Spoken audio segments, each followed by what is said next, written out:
What would your goals be if you became president today? President of what? The United States of America. America of the world. Of the world. Well, let me start by saying this. I would be the best president. Okay. Just the best. This Like, country with would be conviction. huge.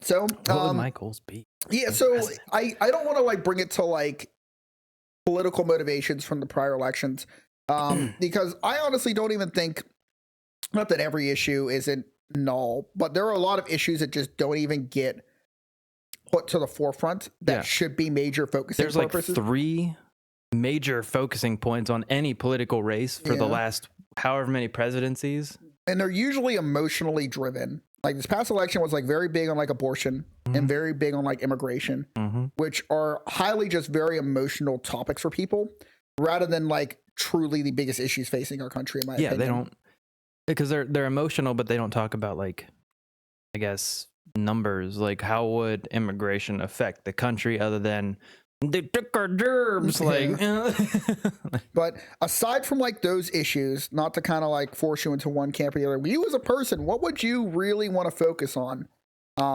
If you became president, you could like force, you know, your objectives into the what's the framework minimum of age society. for presidency? No. I'm officially throwing in my cap for 35. 2028. Yeah, the first thing I would do is enact a law to make 70 the cap. That's the first thing I would do. Yeah. Like, holy crap. It is 35. You're gonna perfect. Next election, throwing in my hat. There we go. This is my platform right here.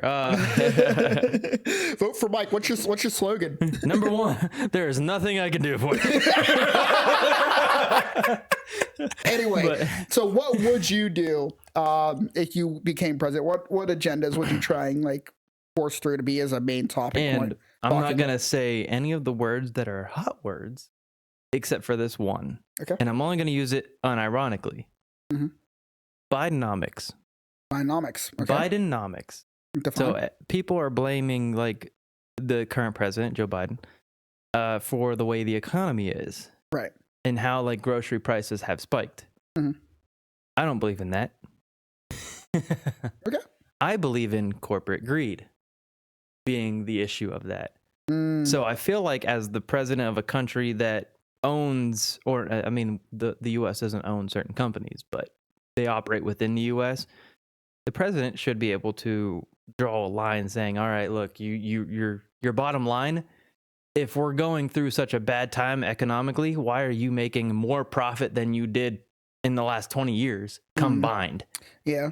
It's It's just- corporate greed. It happened at COVID. People were like, okay, well, we have supply, they have demand, toilet paper being one of them, and eggs and all that.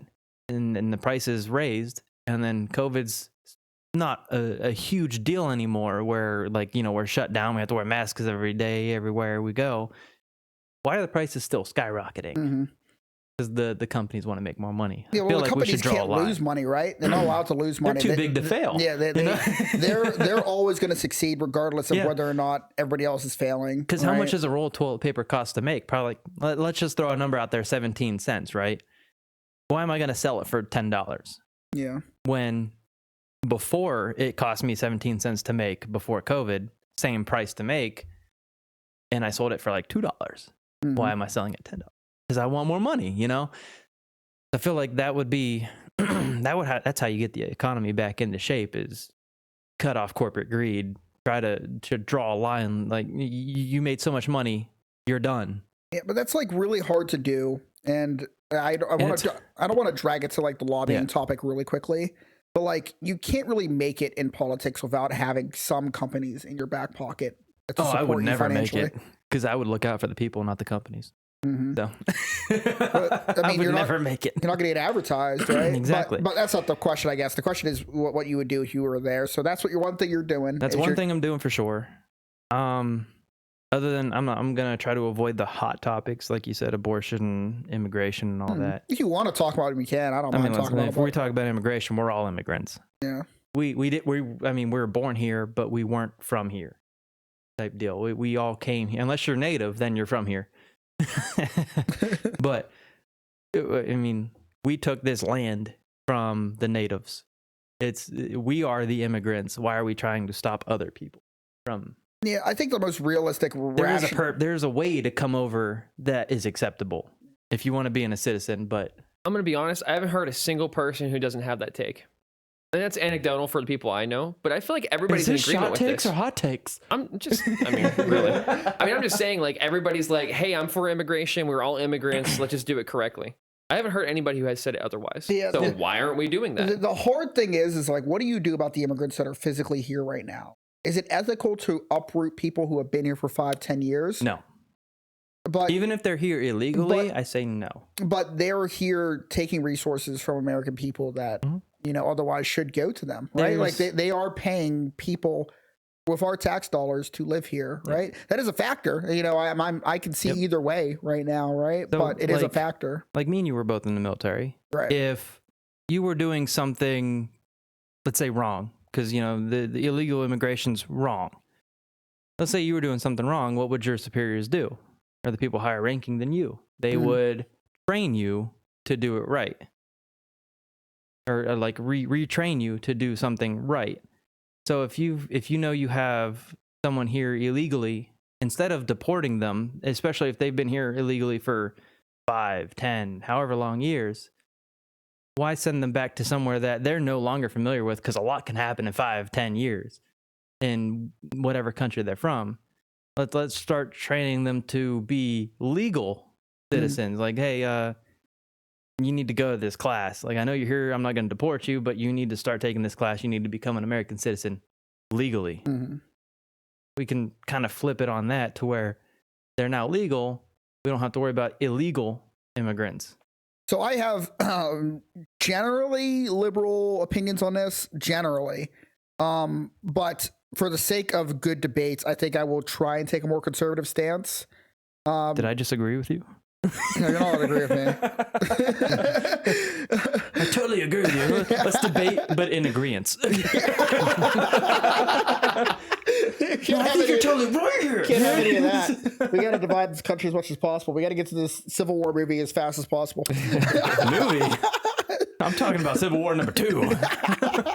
It's not the North versus South. It's red versus blue. No, it is unfair to people who are doing it the right way. Yeah. It's definitely unfair to the people. Because, why wait? If you could just physically just come over here and just figure it out later, right? And I say that as ignorant as I possibly can, because I have no idea what it takes to become an American citizen, other than because I was born here. Mm-hmm. I don't know the amount of money that goes into it, so I don't know if they're required to pay for X, Y, and Z to take a test or anything. I don't know if it's free or paid. I don't know how much it costs. Right. So I say that as ignorant as I possibly can. But I say, if possible, train them. Mm-hmm. Show them whatever's on the test. Send them to a class of, here's how you become an American citizen. Who was president number 23? Mm-hmm. I couldn't tell you who was president.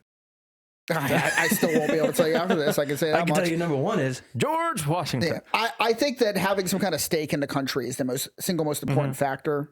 Because I've went on some dates with some dudes that have zero affiliation with the country, in the sense that if we went to war, even though they live here, they would just be out of here as soon as something would go on. So we're going to war with Russia. I'm moving to Canada. How can you identify with a country that you're not willing to die for? Not really die for, but support. At least fight. Support in a time of crisis. That's where I personally would draw the line. If you are willing to die for this country and you are able to show that in some kind of reasonable proof, that is where I'm I don't care if you're waiting 10 years or 2 minutes. If you're willing to come here and join the military and die for this country, you can bring your whole fucking hip hop and family over here. I don't give a fuck. If you're willing to do that, you're going to instill that onto your kids, and that's going to bring more pride in your nation. Because make America great again. That's how you do it. Even from a liberal standpoint, I understand that the MAGA movement does bring a lot of pride in America, right? And it's very hard to find that same kind of pride on the Democratic side of the aisle, even if because I'm a veteran myself, because I have a lot of pride in my country. I wouldn't want to live anywhere else. I wouldn't have signed those papers if I didn't have pride in my country. But at the same time, there are still a lot of aspects of it that frustrate me. You know, with the corporate greed and all that other kind of stuff, that lobbying is somehow legal, that somehow you can still invest in stocks despite you actually being in a political position. That makes no sense to me, right? But at the end of the day, this is still the bastion of freedom in America, right? Yep. And I want people to want to come here and live their life, you know? Weren't we at one point, I don't know if we're still called, but weren't we at one point called the melting pot? What are we melting here? Well, I mean, like people from other countries came here. That's how America was formed. We're the melting pot. People from other countries came here. We melded, as in, you know, we melted together. Yeah. I mean, that might be true for New York, right? But that's certainly not true for Western PA. I mean, you go to Florida, it's a melting pot. You think so? Polish, Czech, German, Italian, Irish. Okay. Thank you. Yeah. I mean, at one point, your people were considered the dirty people, Mike. We were slaves. In this area. Yeah. The Irish people who were starving with no skills coming over here. How dare they? You know? But now you're here. The Irish built New York. There you go. Guess how much they got paid for building New York? You guessed it, none. I think most people don't really like the melting pot aspect. Is interesting, but when you are physically seeing it, it is much different when you have a bunch of cultures that you have to interact with that don't share the same values as you and stuff like that. And I don't think it's the not sharing the same values that's the problem. It's the closed mindedness of everyone that's the problem.